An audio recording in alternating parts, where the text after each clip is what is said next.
નમસ્તે વિદ્યાર્થી મિત્રો. બરાબર, હવે આપણે ધોરણ 11 ની અંદર જે વાક્યના પ્રકારોની ચર્ચા આપણે કરતા હતા. બરાબર, અને અગાઉ જે હાલ વિભક્તિના પ્રકારોની જે ટેસ્ટ લેવામાં આવી એમાં દરેક વિદ્યાર્થીઓને ખાસ જણાવવાનું કે તમે જે ટેસ્ટ આપો છો, બરાબર, એ ટેસ્ટની અંદર તમારે જે ટેસ્ટ આપો છો એ ટેસ્ટ તમારે વ્યવસ્થિત છે એનો કંઈક ફોટો પાડીને પછી મોકલવાની છે. બરાબર, એટલે આમ ઘણા વિદ્યાર્થીઓના નામ પણ દેખાતા નથી. બરાબર, અને બને ત્યાં સુધી એ ટેસ્ટની અંદર ઘણા વિદ્યાર્થીઓની મેં ટેસ્ટ ચેક કરી છે એની અંદર મેં જોયું છે કે પોતે છે. બરાબર, એટલે મિત્રો એની અંદર તમારો આત્મવિશ્વાસ વધારે મહત્વનો છે. બરાબર, તમને કેટલું આવડે છે કેટલું નહીં ગૌણ બાબત છે, પણ પહેલી વાત તો એ કે તમે જે લખો છો એની અંદર તમે માત્ર ભાષાકીય ભૂલ જો પહેલેથી જ કરશો, બરાબર, તો તમારે અગાઉથી જ જો આવી ટેવ હશે તો એને સુધારવા મિત્રો ઘણો બધો જે પણ કઈ મુશ્કેલીઓ છે, ઘણી બધી મુશ્કેલીઓ છે આવશે. બરાબર, એટલે હું માનું છું ત્યાં સુધી દરેક વિદ્યાર્થી છે એ પોતાની નાની નાની ભૂલોથી જાતે જ સુધારે. બરાબર, તો ખૂબ વ્યવસ્થિત લખાણ તમે કરી શકો છો. બરાબર, અમારા કરતા વિદ્યાર્થી મિત્રોની અંદર વધારે આવડત હોય હું એવું માનું છું. બરાબર, એટલે દરેક વિદ્યાર્થીઓની ટેસ્ટ મેં ચેક કરી છે, પણ હા મિત્રો તમે તમારી ટેસ્ટની અંદર વ્યવસ્થિત જે તમે ફોટો પાડો છો, બરાબર, એ પાડી અને પછી મોકલો. બરાબર, એની અંદર નામ, તમારું ધોરણ, આ બધી જ વિગત પણ વ્યવસ્થિત ભરો. ઘણા વિદ્યાર્થીઓની ટેસ્ટ મેં એવી પણ જોઈ છે કે એમની અંદર પોતે છે નામ લખતા ભૂલી જાય છે. બરાબર, ધોરણ 11 ના દરેક વિદ્યાર્થીઓને હું કહેવા ઈચ્છું છું કે જે આપણો પરિચય થયો નથી. બરાબર, તમે સામે હો તો કંઈક ભણાવવાની મજા જ અલગ છે, પણ તમારો પરિચય નથી થયો. બરાબર, તમને મેં જોયા પણ નથી, છતાં દરેક વિદ્યાર્થીઓએ પોતાનું જે પણ કાંઈ નામ છે, પોતાનું ધોરણ છે, વિષય છે, આ બધી જ વિગત વ્યવસ્થિત ભરી અને પછી તમારી ટેસ્ટ છે મિત્રો વ્યવસ્થિત આપો. અને બને ત્યાં સુધી શું કરવાની, આપણને પહેલેથી જ એવી ઢબ રાખવાની કે તમે જે પણ કાંઈ પ્રશ્નના ઉત્તર લખો છો એ પ્રશ્નના ઉત્તર પૂરા વાક્યમાં હોય. બરાબર, આપણે પહેલેથી જ એવી આદત પાડવાની છે મિત્રો. પૂરા વાક્યના અંદર જો તમે જવાબ લખેલું હોય એનું પણ મહત્વ છે. આપણે શું કરીએ છીએ તો કે શોર્ટકટની અંદર ટૂંકમાં જ આ બધું બતાવીએ છીએ. બરાબર, ટૂંકમાં બતાવવાનું નથી. તમારે ભાઈ એવી કઈ ઉતાવળ છે કે જવાનું તો નથી. બરાબર, હાલના સમય જેવો છે કે આપણે છે ઘરે રહીને પણ વ્યવસ્થિત છે ભણી શકીએ. બરાબર, છતાં દરેક વિદ્યાર્થી પોતાની ટેસ્ટ છે વ્યવસ્થિત જ આપી છે, સરસ આપી છે, પણ છતાં દરેક વિદ્યાર્થીઓને કહેવા છું કે તમે ખૂબ મહેનત કરો. બરાબર, અને આગળ પણ તમારી જે પણ કાંઈ ટેસ્ટ લેવાય છે, તમારા જે પણ કાંઈ ગુણ છે એ તમને મળે છે, બરાબર, એમાંથી તમારે ક્યાં ફેરફાર કરવા, કેવી રીતે તમારું લખાણ સુધારવું, બરાબર, આ દરેક વિદ્યાર્થીએ જાતે છે એ જોવું પડશે. બરાબર, તો જ આપણે છે કંઈક કરીશું. માનો કે તમને એવું થાય કે અમે તમારી સામે નથી અને તમે ટેસ્ટ આપો છો. બરાબર, તો તમારામાં મિત્રો એક આત્મવિશ્વાસ કેળવાયેલો હોવો જોઈએ. જો આપણામાં આત્મવિશ્વાસ હશે તો આપણે બધું જ કરી શકશું. બરાબર, તો આ તો ટેસ્ટની બાબત છે, પણ માનો કે તમે એક્ઝામની અંદર કોઈ પ્રશ્નપત્ર એની અંદર તમે જવાબ લખો છો તો પણ આપણી આદત હંમેશા કેવી રાખવાની કે ભાષાકીય વિષય હોય કે ગમે તે વિષય હોય, તમારે ભાષાકીય વિષયમાં મિત્રો મારા વિષયની અંદર ખાસ કહેવા ઈચ્છું છું કે પૂરા વાક્યની અંદર વ્યવસ્થિત છે એ પ્રશ્નના ઉત્તર છે તમારે લખવા. બરાબર, હાલ આપણે છે અગાઉના ક્લાસની અંદર આપણે વાક્યના પ્રકારોની ચર્ચા કરી. વાક્યના પ્રકારોની અંદર પણ આપણે જોયું કે કેટલાક વાક્યના પ્રકારોની અંદર, બરાબર, કે કર્તરી વાક્ય છે, કર્મણી વાક્ય છે, ભાવ્ય છે. મિત્રો આ બધું જ તમે ભણીને આવ્યા છો, મને ખ્યાલ છે. બરાબર, છતાં પણ આપણે છે એની આના પર આપણે નજર ફેરવવાની છે, કારણ કે આ પાયાની બાબત છે. આપણે ધોરણ 11 કે 12 ની અંદર નહીં પણ આગળ પણ જે પણ કાંઈ એક્ઝામો આવે છે, બરાબર, ગવર્મેન્ટ એક્ઝામની પણ તમે તૈયારી કરશો ત્યારે પણ તમારા જરૂરી છે, એટલે આ તમારે ઉપયોગી બનશે. એટલે એવું નહીં રાખવાનું કે ધોરણ 12 કે 11 પૂરું થયા પછી આપણે આ કશા કામનું છે નહીં. બરાબર, એટલે દરેક વિદ્યાર્થી જે પણ કાંઈ ભણાવવું છે મિત્રો એકવાર નોટ કરજો. તમે તમારી વ્યાકરણની અલગથી નોટ બનાવો. એની અંદર અરજી છે, પત્ર છે, વિભક્તિના પ્રકારો છે, કૃદંત છે, વાક્યના પ્રકારો છે. બરાબર, આ બધું જ ખૂબ વ્યવસ્થિત રીતે લખાયેલું છે. અને વ્યાકરણની નોટ તો મિત્રો એવી છે કે આપણી પાયાની બાબત છે. બરાબર, એ અગાઉ પણ આપણને છે ઉપયોગી બની શકે છે. ખૂબ વ્યવસ્થિત રીતે છે તમે એક નોટ છે બનાવવાનો આગ્રહ રાખજો. બરાબર, હાલ આપણે છે વાક્યના પ્રકારોની સર્જા કરીએ. હાલ આજ હું તમને માત્ર 2 જ વાક્યના પ્રકારો છે એની સર્જા કરીશ.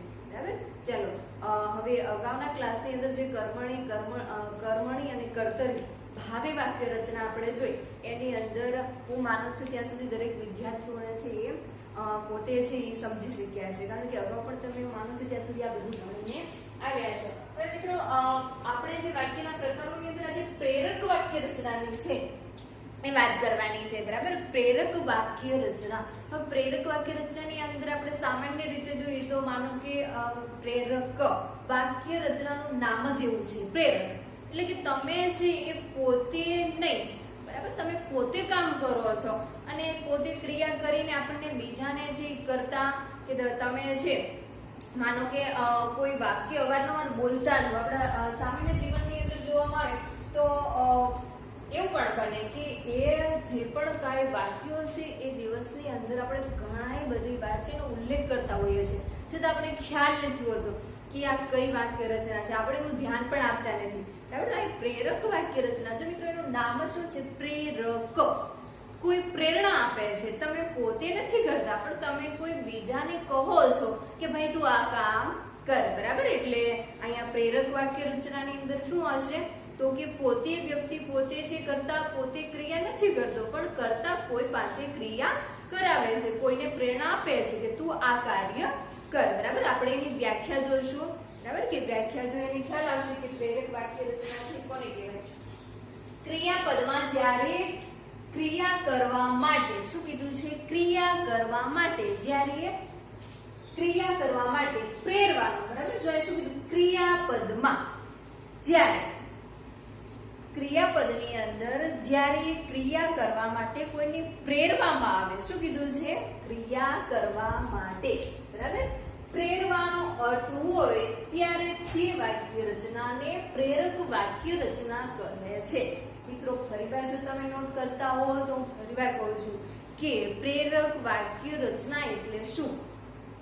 ક્રિયાપદમાં જ્યારે, બરાબર, ક્રિયાપદમાં જ્યારે ક્રિયા કરવા માટે પ્રેરવાનો અર્થ હોય તેવી વાક્ય રચનાને પ્રેરક વાક્ય રચના કહે છે.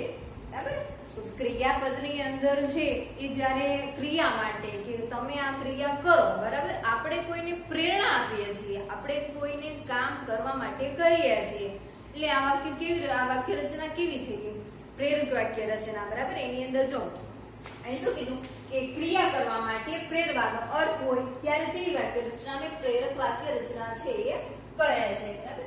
હવે જો એની અંદર એવું પણ કીધું કે વાક્યમાં જ્યારે એક વ્યક્તિ બીજી વ્યક્તિ દ્વારા, બરાબર, એક વ્યક્તિ બીજી વ્યક્તિ દ્વારા, એક વ્યક્તિ છે બીજી વ્યક્તિને કહે છે કે તું આ કામ કરી નાખ, બીજી વ્યક્તિ ત્રીજીને પણ કહે છે કે તું આ કામ કરી નાખ. બરાબર? હવે કામ કરવા માટે એક વ્યક્તિ બીજી વ્યક્તિ ત્રીજી વ્યક્તિને પ્રેરણા આપતો હોય, માનો કે એક વ્યક્તિ બીજી વ્યક્તિને આપતો હોય, ત્રીજી વ્યક્તિને પણ આપતો હોય, પ્રેરણા આપે છે, શું કહે છે કે તું આ કાર્ય આ ક્રિયા છે તું કર. બરાબર?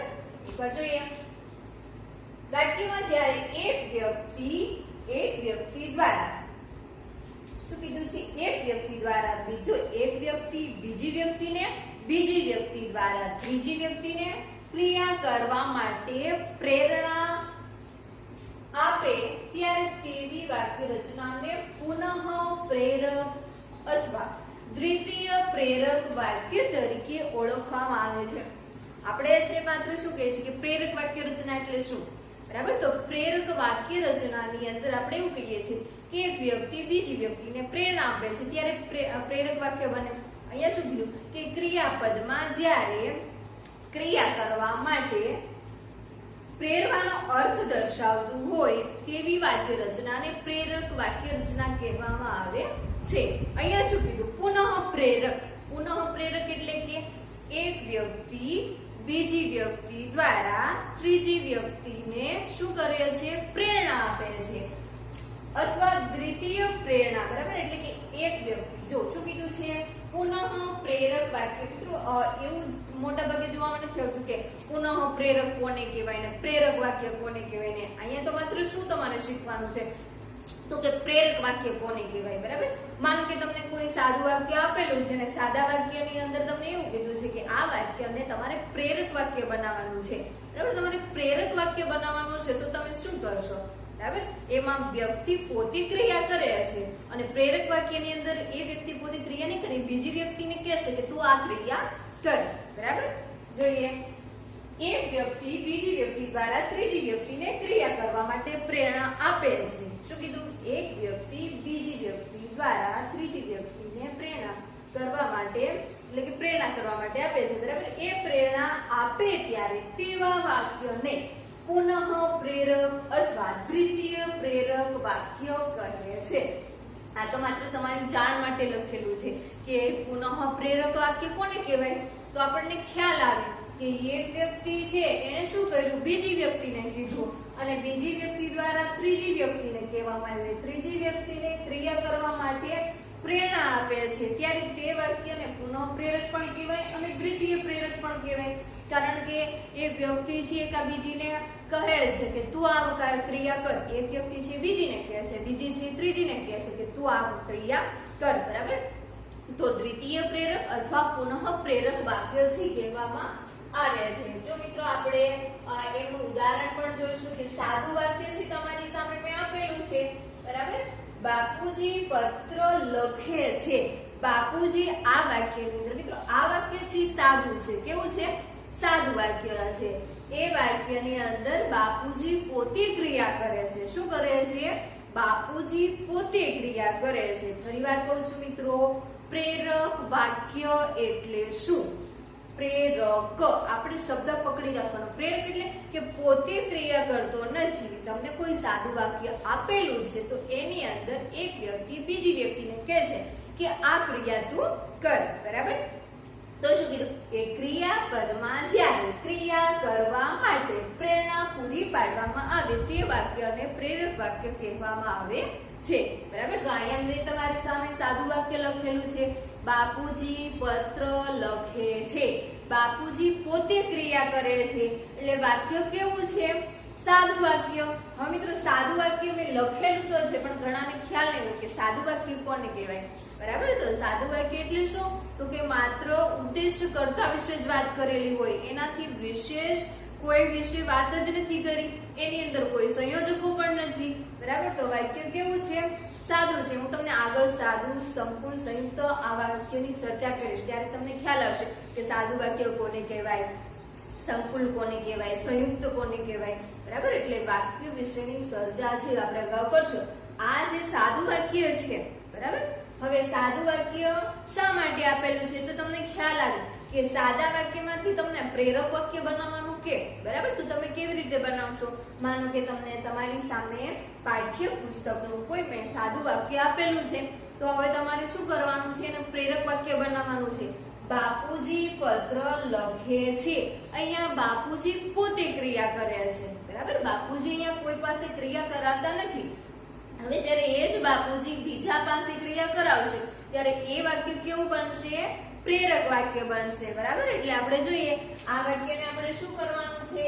પ્રેરક વાક્ય બનાવવાનું છે. બાપુજી પત્ર લખે છે. હવે આ વાક્ય એટલે આપણે સાદા વાક્યને પ્રેરક વાક્ય બનાવશું તો અહીં શું લખશું? બાપુજી મને અથવા મારી પાસે. બાપુજી મારી પાસે પત્ર લખાવે છે. બરાબર. અહીંયા બાપુજી પોતે છે ક્રિયા કરતા નથી. બાપુજી મારી પાસે પત્ર લખાવે છે. બાપુજી છે પોતે પત્ર લખતા નથી. બાપુજીએ છે મને પ્રેરણા આપી છે. બરાબર. શું કહે છે બાપુજી? કે તારે છે આ પત્ર લખવાનો છે. તો બાપુજી મને પત્ર લખાવે છે. બરાબર. બાપુજી મને પત્ર લખાવે છે. અહીંયા એવું પણ લખી શકો, બાપુજી મને પત્ર લખાવે છે. બાપુજી અહીં પોતે ક્રિયા કરતા નથી પણ શું કહે છે કે બાપુજી મને એમ કહે છે કે તું પત્ર લખ. બાપુજીએ મને પ્રેરણા આપી. વાક્ય કેવું હતું? સાદું હતું ને આપણે કેવું બનાવ્યું? પ્રેરક વાક્ય બનાવ્યું. તો પ્રેરક વાક્યની અંદર બાપુજી પોતે ક્રિયા કરતા નથી બાપુજી બીજાને કહે છે કે તું આ ક્રિયા કર, બરાબર. પછી બીજું વાક્ય આપણે જોઈશું, મોહન પેટી ખોલે છે. હવે આ મોહનજી પોતે ક્રિયા કરે છે. આ વાક્ય કેવું છે? સાદું. તો ફરીવાર કહું છું, સાદું વાક્ય કોને કહેવાય? સાદા વાક્યની અંદર મિત્રો માત્ર ઉદ્દેશ્ય કર્તા વિશે જ વાત કરેલી હશે, બરાબર. એની અંદર માત્ર કર્તા શું ક્રિયા કરે છે એની જ વાત કરેલી છે. તો આ વાક્યને આપણે પ્રેરક વાક્ય બનાવવું છે. તો કેવી રીતે બનાવશું? તો કે મોહન પેટી ખોલે છે. અહીંયા મોહન પોતે ક્રિયા કરે છે. હવે આપણે શું કરવાનું છે? તો એનું પ્રેરક વાક્ય બનાવવાનું છે, મોહન નોકર પાસે પેટી ખોલાવે છે. અહીં મોહન પોતે ક્રિયા કરતો નથી. મોહન કોને કહે છે? મોહન છે એ નોકરને કહે છે કે તું આ પેટી ખોલ. મોહન છે નોકરને પ્રેરણા આપે છે, બરાબર. એ વાક્ય છે. હવે જો અહીંયા એવું કીધું કે પુનઃ પ્રેરક, બરાબર. હવે આ વાક્યને આપણે પુનઃ પ્રેરક વાક્ય બનાવવું છે, બરાબર. મેં એની ચર્ચા તો કરી પણ એનું ઉદાહરણ નથી આપ્યું. હવે તમને એના ઉદાહરણ માટે હું એવું પણ કહી શકું કે હવે પુનઃ પ્રેરક કોને કહેવાય? અહીંયા તો માત્ર એવી વાત કરી કે એક વ્યક્તિ બીજી વ્યક્તિને અને, બરાબર, એ શું કીધું? એક વ્યક્તિ બીજી વ્યક્તિ દ્વારા ત્રીજી વ્યક્તિને ક્રિયા કરવા માટે પ્રેરણા આપે તો તે વાક્યને પુનઃ પ્રેરક પણ કહેવાય અને દ્વિતીય પ્રેરક પણ કહેવાય. તો હવે આ વાક્યને આપણે પુનઃ પ્રેરક બનાવવું છે. કેવું બનાવવું છે? પુનઃ પ્રેરક. તો આપણે શું કરશું? હું તમને એનું ઉદાહરણ છે લખું, બરાબર. અહીંયા આપણે લખશું કે બાપુજી, મિત્રો યાદ રાખજો કે આપણે આ વાક્યને પુનઃ પ્રેરક બનાવવું છે. બાપુજી શિક્ષક દ્વારા મને પત્ર લખાવે છે. મને પત્ર લખાવે છે. બાપુજી પોતે પણ ક્રિયા કરતા નથી, શિક્ષક પણ ક્રિયા કરતા નથી અને અહીંયા ત્રીજી વ્યક્તિ કાર્ય કરે છે, ત્રીજી વ્યક્તિ ક્રિયા કરે છે, બરાબર. આપણે પુનઃ પ્રેરકની અંદર વાત કરી કે એક વ્યક્તિ બીજી વ્યક્તિ દ્વારા ત્રીજી વ્યક્તિને ક્રિયા કરવા માટે પ્રેરણા આપે છે. તેને આપણે પુનઃ પ્રેરક વાક્ય કહેશું અથવા દ્વિતીય પ્રેરક વાક્ય કહેશું. તો અહીંયા સાદા વાક્યની અંદર બાપુજી પોતે ક્રિયા કરે છે. સાદું વાક્ય એટલે શું? તો કે માત્ર ઉદ્દેશ્ય કર્તા વિશે વાત કરેલી છે, એનાથી વિશેષ કશું જણાવેલું નથી, બરાબર. બાપુજી પત્ર લખીએ છીએ. હવે એ વાક્યને આપણે પ્રેરક વાક્ય બનાવ્યું. બાપુજી મને પત્ર લખાવે છે. બાપુજી પોતે ક્રિયા કરતા નથી પણ બાપુજી મારી પાસે ક્રિયા કરાવે છે. મને કહે છે કે તું આ પત્ર લખ. હવે પુનઃ પ્રેરક વાક્ય કેવી રીતે બનશે? તો કે બાપુજી શિક્ષક દ્વારા, બાપુજી છે એક વ્યક્તિ અને અહીંયા શું કીધું? એક વ્યક્તિ બીજી વ્યક્તિ, બીજી વ્યક્તિ શિક્ષક છે, પહેલી વ્યક્તિ બાપુજી છે, એક વ્યક્તિ દ્વારા બીજી વ્યક્તિ અને બીજી વ્યક્તિ દ્વારા ત્રીજી વ્યક્તિ અને ત્રીજી એટલે કે મને, બરાબર. બાપુજી શિક્ષક દ્વારા મને પત્ર લખાવે છે. એક વ્યક્તિ બાપુજી, બીજી વ્યક્તિ શિક્ષક અને ત્રીજી વ્યક્તિ એટલે આપણે પોતે મને પત્ર લખાવે છે, બરાબર. એટલે અહીંયા શું થયું? આ વાક્ય પુનઃ પ્રેરક અથવા દ્વિતીય પ્રેરક વાક્ય પણ એમને કહેવાય છે. માત્ર તમને એવું કીધું છે કે પ્રેરક વાક્ય બનાવો તો કોઈ સવાલ નથી. આપણે એનું પુનઃ કે દ્વિતીય કશું કરવાનું નથી. શું કરવાનું છે? તો માત્ર જણાવવાનું છે કે બાપુજી પત્ર લખે છે તો બાપુજી અહીંયા પોતે ક્રિયા કરે છે. માનો કે કોઈ તમને એવું સાદું વાક્ય આપેલું છે તો તમે શું કરશો એનું પ્રેરક વાક્ય બનાવવા માટે? તો કે અહીંયા છે એ બાપુજી ક્રિયા નહીં કરે, કોઈ બાપુજી કોઈ બીજા પાસે ક્રિયા કરાવશે. અથવા એવું પણ કહી શકો કે બાપુજી શિક્ષક પાસે પત્ર લખાવે છે, બાપુજી મારી પાસે પત્ર લખાવે છે, બાપુજી મને પત્ર લખાવે છે. અહીંયા એવું પણ જોયું કે મોહન પેટી ખોલે છે. અહીંયા મોહન પોતે ક્રિયા કરે છે, કરતા પોતે ક્રિયા કરે છે. અહીંયા કરતા કોઈ બીજા પાસે ક્રિયા કરાવે છે. મોહન નોકર પાસે પેટી ખોલાવે છે. મોહને પ્રેરણા આપી. શું કીધું? કે તું આ ક્રિયા કર, બરાબર. એટલે એકબીજીને પ્રેરણા આપે છે, કહે છે કે તું આ ક્રિયા કર. આપણે ઘરે પણ એવું બને છે કે આપણી બા છે અવારનવાર આપણે પ્રેરણા આપે છે કે ભાઈ બેન તું આ ક્રિયા કર, આ કાર્ય છે તું કર. તો આ વાક્ય કેવું છે આપણા માટે? આ વાક્ય આપણા માટે પ્રેરક વાક્ય છે. આપણે પોતે કરતા નથી પણ આપણને કોઈ બીજા પ્રેરણા આપે છે કે તું આ ક્રિયા કર, બરાબર. એટલે આપણે એને શું કહેશું? પ્રેરક વાક્ય કહેશું. પ્રેરક વાક્યની એકવાર વ્યાખ્યા જોઈએ ક્રિયાપદમાં જ્યારે ક્રિયા કરવા માટે પ્રેરણા આપવામાં આવે તેવી વાક્ય રચનાને પ્રેરક વાક્ય રચના કહેવામાં આવે છે.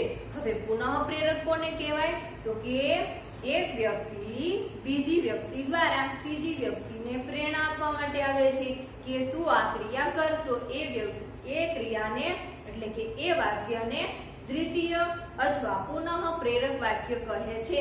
અહીંયા મેં તમને પુનઃ પ્રેરકનું પણ ઉદાહરણ આપ્યું.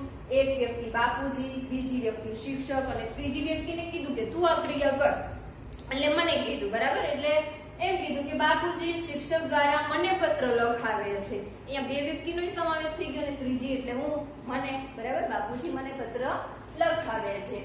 હવે આપણે અર્થ, ભાવ અથવા પ્રયોજનની દ્રષ્ટિએ મિત્રો ઘણા વાક્ય છે એ આપણને ખ્યાલ ન હોય કે આ વાક્ય છે એને શું કહેવામાં આવે છે, બરાબર.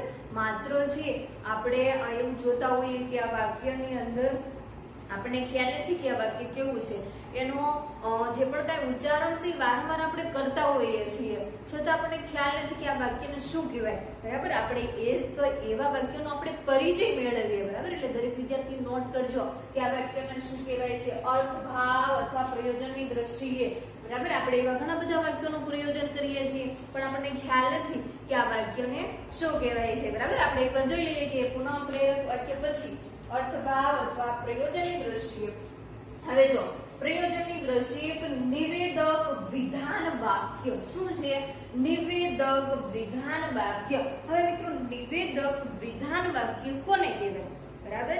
ફરીવાર કહું છું, વાક્યના પ્રકારની અંદર આ એક વાક્યનો એવો પ્રકાર છે કે જેનું ઉચ્ચારણ આપણે કરતા હોઈએ છીએ પણ આપણે ખ્યાલ નથી હોતો કે આને શું કહેવાય, બરાબર. અર્થ, ભાવ અથવા પ્રયોજનની દ્રષ્ટિએ અર્થભાવ દર્શાવેલો હોય અને પ્રયોજન પણ ઘણીવાર કરતા હોય પણ આપણે ખ્યાલ ન હોય કે આ વાક્યને શું કહેવામાં આવે. નિવેદક વિધાન વાક્ય. મિત્રો નિવેદક વિધાન વાક્ય છે એ કેવું હશે? હકારાત્મક હશે અને એની અંદર બધી હકીકત છે એ જણાવેલી હશે, બરાબર. હવે જો નિવેદક વિધાન વાક્યની ચર્ચા કરીએ તો કે જે વાક્યમાં કશુંક વિધાન કરવામાં આવે, જે વાક્યની અંદર કશું વિધાન કરવામાં આવે એટલે કે જે કોઈ વાક્ય છે એની અંદર કશું કીધેલું છે, બરાબર. અને હકીકતોને સીધી રીતે નિર્દેશ કરવામાં આવ્યો હોય. નિવેદક વાક્ય એટલે શું? ફરીવાર કહું છું કે જે વાક્યમાં કશુંક વિધાન કરવામાં આવ્યું હોય, અર્થાત એવું પણ કહી શકો કે હકીકતોનો, બરાબર. હકીકત છે એ સીધી રીતે આપણે એનો નિર્દેશ કરી દીધો. હકીકતોનો સીધી રીતે નિર્દેશ કરવામાં આવ્યો હોય તેવા વાક્યને નિવેદક વાક્ય કહેવાય છે, બરાબર. માનો કે કોઈ વાક્ય છે એની અંદર સીધું જ નિવેદન કરી દીધું, સીધી બધી હકીકત હતી એ બધી જણાવી દીધી, બરાબર. હવે આપણે જોઈશું એનું ઉદાહરણ. જો પ્રણવ ઘેર આવ્યો છે, બરાબર. અહીંયા શું કીધું? પ્રણવ ઘેર આવ્યો છે. અહીંયા પ્રણવને જે ઘેર આવવા માટે કીધું છે. હવે એનું પાછું આપણે નકારાત્મક કરીશું તો ખ્યાલ આવશે, બરાબર. એ આપણે શું દર્શાવશે? તો કે એક નિવેદક વાક્ય છે, બરાબર. નિવેદક વાક્યની અંદર આપણને ખ્યાલ હોય તો ખબર પડે કે નિવેદક વાક્ય છે એની અંદર શું દર્શાવેલું છે? પ્રણવ છે ઘરે આવે છે, બરાબર. એવું દર્શાવેલું છે પણ આપણને ખ્યાલ નથી કે વાક્યને શું કહેવાય છે.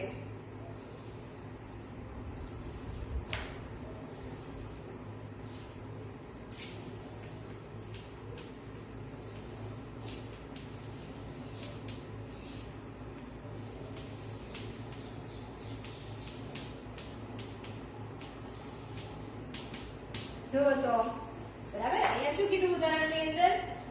હવે જો આ નિવેદક વાક્ય છે. કેવું છે? નિવેદક વાક્ય. નિવેદક વાક્યની અંદર મિત્રો હકારાત્મક બધી બાબતો સીધી હકીકત છે એ દર્શાવી દીધેલી હશે. એની અંદર કોઈ લાંબાટૂંકી વાત છે કરવામાં આવેલી હશે નહીં. આપણે જોઈએ એ પ્રણવ ઘેર આવ્યો છે, આ નિવેદક વાક્ય છે.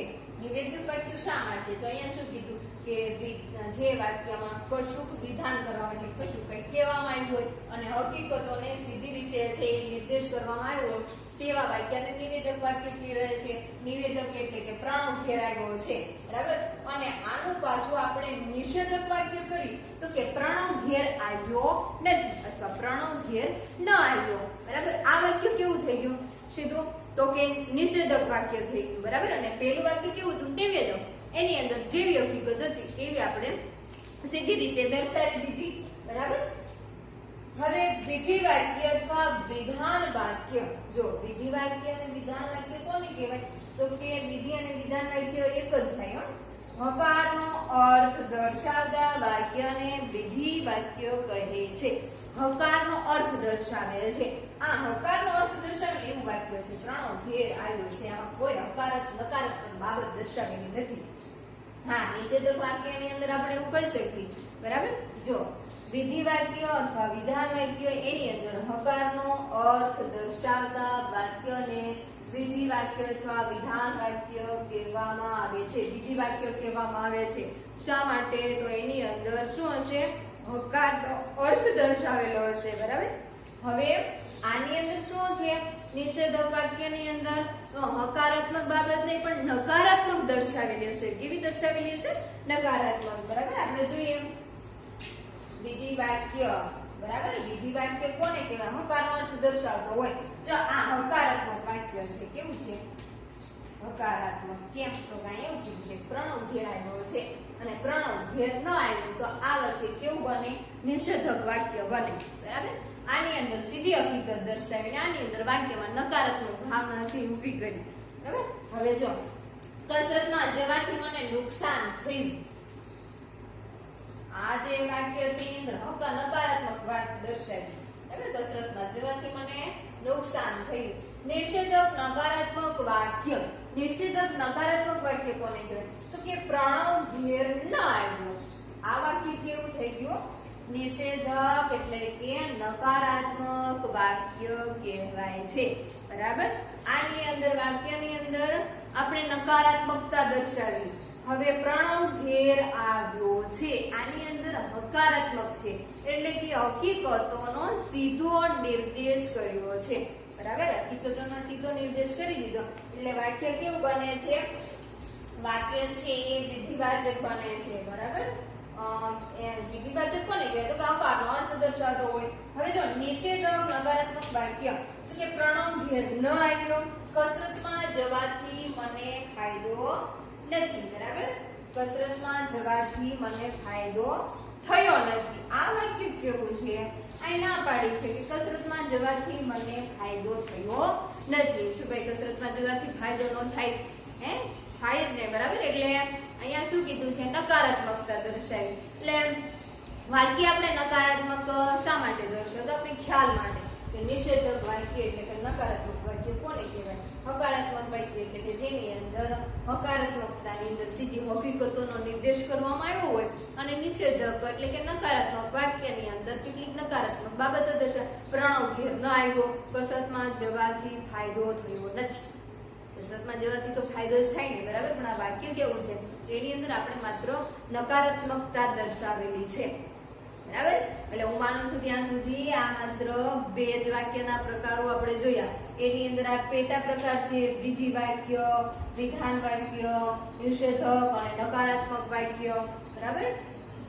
અર્થભાવની દ્રષ્ટિએ આપણે ઘણી બધી વાર વાક્યોનું પ્રયોજન મિત્રો કરીએ છીએ પણ આપણે ખ્યાલ નથી કે આ વાક્ય રચનાને શું કહેવામાં આવે, બરાબર. આપણને ખ્યાલ હોય તો આપણને ખબર પડે કે હકારાત્મક વાક્ય છે નકારાત્મક વાક્ય છે, બરાબર. હા, હકારાત્મકમાં નકારાત્મકમાં તો ખ્યાલ આવે પણ વિધિવાચક ને વિધાનવાચક ને નિષેધાત્મકની અંદર પણ આપણને ખ્યાલ આવી જાય. વિધિવાચક અને વિધાનવાચક મિત્રોને એની અંદર શું હોય હકારાત્મક એટલે કે હકારાત્મક વાક્યનો સીધો હકીકત જે પણ કાંઈ છે એ દર્શાવી દીધેલી હોય, બરાબર. એટલે આ વાક્ય કેવું બને છે વિધિવાચક અથવા વિધાનવાચક જેની અંદર હકારાત્મકનો હક દર્શાવેલો છે, નકારાત્મક અર્થ દર્શાવેલો છે, બરાબર. હવે બધું તમને ખ્યાલ આવી ગયો હશે કે સાદા વાક્યને પ્રેરક વાક્ય કેવી રીતે બનાવવું અને પ્રેરક વાક્યને પુનઃ પ્રેરક કેવી રીતે બનાવવું, બરાબર.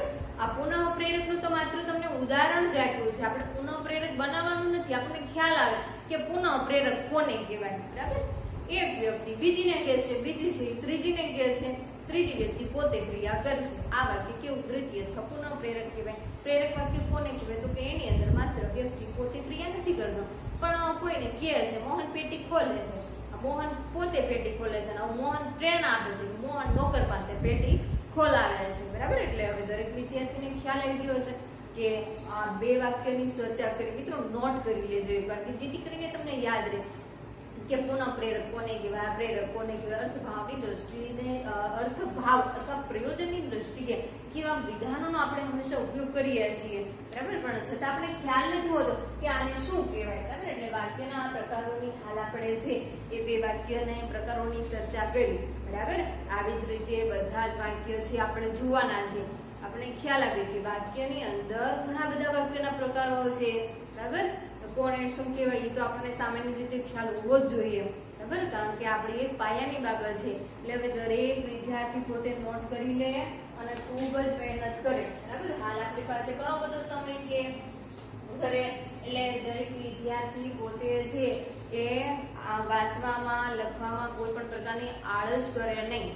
બરાબર, અત્યારે તમારા વાલીનો મિત્રો ખૂબ જ સપોર્ટ છે, સહકાર છે. બરાબર, એની સામે તમે દરરોજ ટેસ્ટ લખો છો, તો એક નીતિમત્તાથી ટેસ્ટ આપજો, જેથી કરીને તમને ખ્યાલ આવે કે હું છે કેટલી મહેનત કરી શકું છું અને આગળથી કેટલી કરીશ. બરાબર, એટલે ગુણપત્રક જ બધું છે આપણે જીવનની અંદર, એવું નથી. બરાબર, એટલે આપણા માર્ક વધારે હોય, આપણો નંબર આવે, આપણી માર્કશીટની અંદર વધારે ગુણો હોય તો જ આપણે કશું કરી શકીએ, એ બધી જ બાબત ખોટી છે. આપણા જીવનની અંદર ગુણ ન પણ આવ્યા હોય તો પણ આપણે જીવનની અંદર ઘણું બધું કરી શકીએ છીએ. હાર માનવાથી કશું થતું નથી. બરાબર, એટલે દરેક વિદ્યાર્થીઓ છે એ પોતે મહેનત કરે, પોતાનો આત્મવિશ્વાસ છે એ કેળવે. બરાબર, અને ઘરે છે ખૂબ મહેનત કરજો. ચાલો હવે પછી છે એ દરેક વિદ્યાર્થીને બીજા વાક્યના જે પણ કઈ પ્રકારો છે એની ચર્ચા આપણે પછી કરીશું. બરાબર, હાલ આપણે એટલું રાખીએ. બધું જ આપણે એ કાર્ય છે જમવાનું નથી, બધું થોડું થોડું જમવાનું છે, જેથી કરીને આપણે થોડું થોડું જમીએ ને તો મિત્રો પચાવી શકીએ. બરાબર, એક સાથે જમવાથી ક્યારે બધું પચી શકતું નથી, પણ એની અંદર શું થાય છે, ઘણી બધી મુશ્કેલીઓ ઊભી થાય છે. બરાબર, એટલે આપણે એક સાથે નથી જમવું, પણ શું કરવાનું છે, થોડું થોડું જમી અને આપણે પચાવવાનું છે. બરાબર, આપણે કોઈ એટલી બધી ઉતાવળ નથી, જે આપણે ઘણું બધું શીખવાનું બાકી છે અને બધું જ આપણે ધીરે ધીરે શીખશું.